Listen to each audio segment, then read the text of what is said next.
On parle maintenant alimentation avec le spécialiste de l'industrie agroalimentaire à l'Université d'Alhousie, Sylvain Charlebois. Bonjour, Sylvain.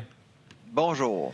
Bon, on parle là, depuis le 1er août, depuis hier finalement, de ces tarifs-là aux États-Unis qui passent de 25 à 35 ici au Québec pour les produits qui ne touchent pas l'accord de libre-échange. Mais c'est surtout au fait, ce qui fait mal là, à tout le monde, c'est le climat d'incertitude. Est-ce qu'il va y avoir un impact, selon toi, dans le marché de l'alimentation? Bien, ce qu'on dit pas souvent ces temps-ci, c'est que oui, il y a plusieurs produits qui sont exempts selon l'accord de libre-échange qu'on a déjà avec le Mexique et les États-Unis, mais il faut des certifications, il faut aussi en fait des preuves de provenance pour ce qui est des aliments. Alors, il y a beaucoup de produits alimentaires qui ne se qualifient pas. Donc, il y a plusieurs PME au Québec qui vont être affectés par le fameux 35 annoncé hier, malheureusement. C'est beaucoup plus que 10 là. Selon nos estimations, là, on croit que pratiquement 50 des exportations dans le domaine agroalimentaire vont être affectées par la nouvelle annonce de Washington, ce qui n'est pas rien. Donc, évidemment, les entreprises qui vont perdre des revenus vont miser plus sur le marché domestique. Est-ce qu'on va voir les prix diminuer? Pas nécessairement, parce qu'on va voir plusieurs entreprises tenter justement de protéger leurs marges, s'assurer que les revenus se maintiennent et que la profitabilité de ces entreprises-là se maintient aussi. Ouais. Alors, ça va être très difficile pour plusieurs entreprises, malheureusement. Il y a aussi cette semaine, autant la Fed qu'ici la Banque du Canada qui ont maintenu leur taux, Ouais. le taux stable finalement. Ça, c'est mauvais, c'est bon? Comment tu vois ça?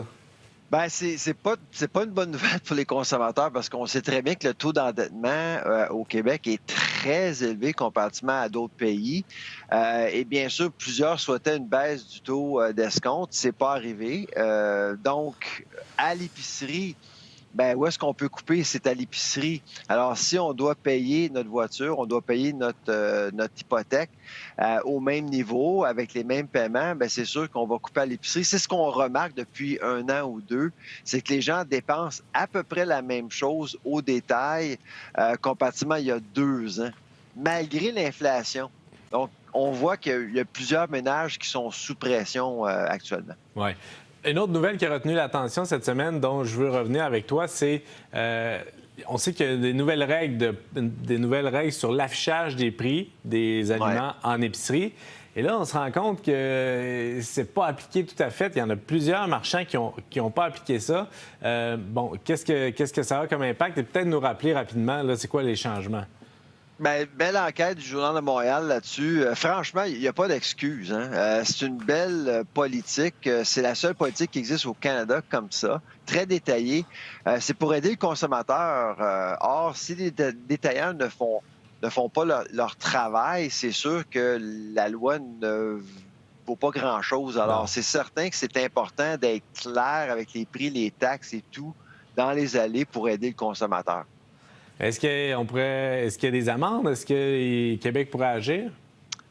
Ah oui, il y a déjà des amendes. Mais en fait, il y a une période de pardon là, actuellement. Là. Oui, c'est Donc, ça. on tente d'éduquer les détaillants. On Pas pour le s'assure moment. que.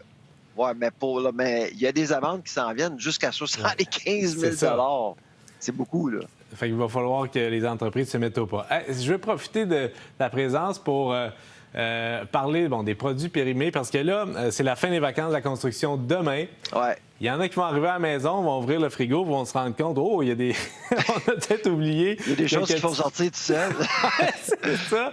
Ouais. Quel genre de produits qu'on peut quand même là, consommer, Ben, d'autres que non, on touche pas à ça, là?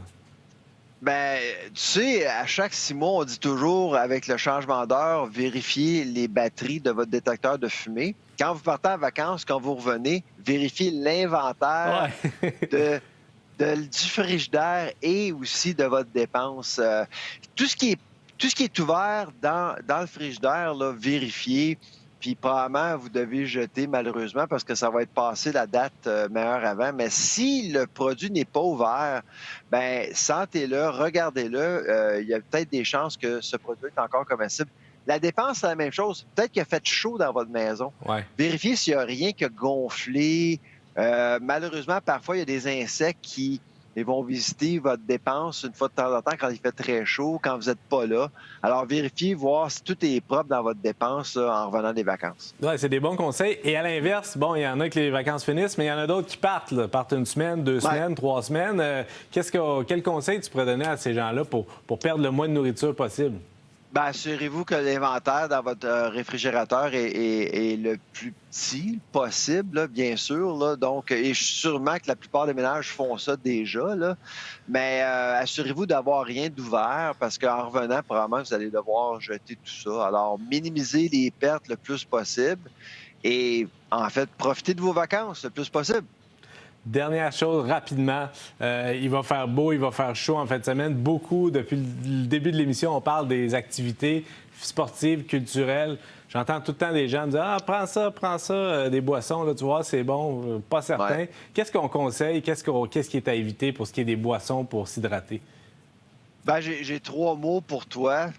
De l'eau, eau. L'eau, c'est vraiment, On se vraiment trompe la pas. solution. Là. Oh, ouais, c'est sûr. Là, surtout pour les gens qui font beaucoup d'activités physiques, là, c'est important de s'hydrater le plus possible. Et l'eau est vraiment, vraiment le liquide là, qui est préféré. Absolument. Merci beaucoup. Bonne fin de Bonne vacances journée. à tout le monde qui revient et bonnes vacances à ceux qui partent. Merci, Sylvain. Bye bye.